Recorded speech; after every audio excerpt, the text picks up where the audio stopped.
This whole video everyday thing is kind of tough.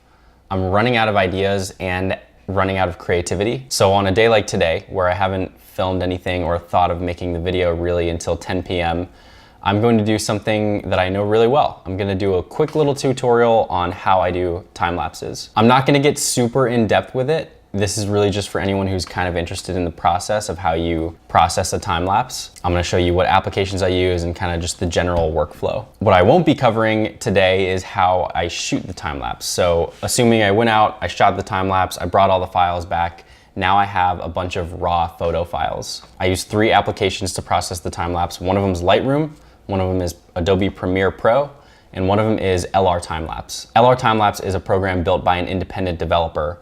He built it alongside Lightroom to work with Lightroom, hence the name LR Timelapse, stands for Lightroom. And what it does is it allows you to edit a select number of photos in Lightroom, and then LR Timelapse will pull the edits that you did into its program and it'll ramp the effects smoothly from the first photo you edited to the last one. So you don't have to go in and edit every single photo. You can trust that it'll make a smooth transition if there are any changes between the beginning and the end. So you can see here I've got LR Timelapse open. I've opened up my time-lapse with all the raw files, and you can kind of scroll through here and see generally what it's gonna look like.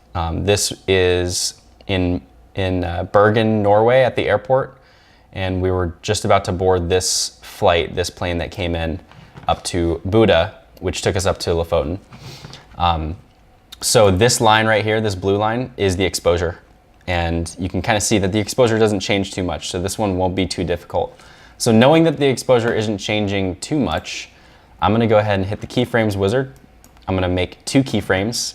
You can see that pops up a little blue thing here. You can barely see it on the edge and over here. So that's basically selecting the beginning and the end photo, which are gonna be the 2 photos that I edit, and then LR Timelapse is gonna smooth out the effects between the 2 after the fact. So I'm gonna go ahead and save those keyframes, and I'm gonna move this over to reveal Lightroom in the background and drag this over to Lightroom. So this is basically importing all these photos into Lightroom. And this will just take a couple minutes. Okay, so now that these photos are in Lightroom, I'm gonna hit the Develop tab, and I'm gonna go down here to segregate my photos into LRT5 keyframes. So that means it's gonna only show me the 2 keyframes I selected. So this is the beginning photo at the beginning, and this is the last photo. And so now I just edit the photos.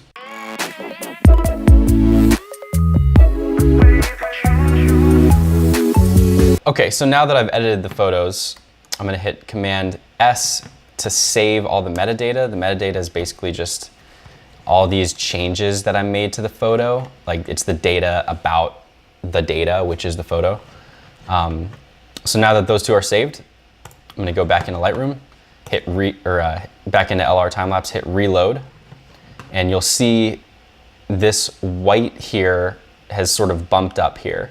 And the keyframe has moved up. So that's, I increased the brightness on both of those, increased the exposure. And now I'm gonna hit auto transition, and it basically just creates an auto transition across. Now this time lapse is not a great example because I really don't need to use LR Timelapse for this. I could just copy and paste all of the same settings into Lightroom because I didn't really change much. But for the sake of example, I'm gonna still go ahead and use it. So after that's done, it basically pasted all the settings to all these photos.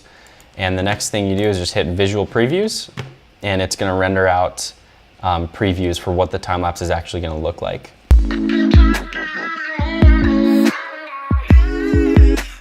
Okay, yeah, that looks pretty good.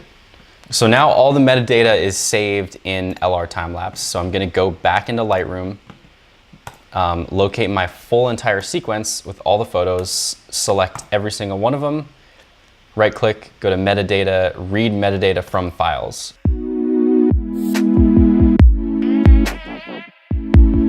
So now that all the metadata is loaded, Every photo has its edit based on what LR Timelapse told it to do.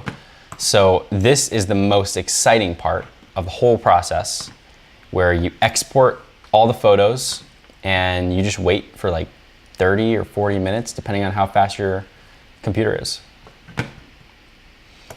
Okay, so now that all the photos are done exporting, I go into Premiere and I go to the project bin over here, and let me just find the right files really quick, and there they are.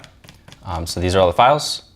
You click on the first one, and if you hit options, you have the option to select image sequence or not. And if you select image sequence, it basically takes a photo, and then every subsequent photo, it'll add that as a frame and just turn that into a video. So here I have an 11-second video. I'm gonna go ahead and create a new sequence that is horizontal and name it Airport Lapse. And then basically drag this thing in here.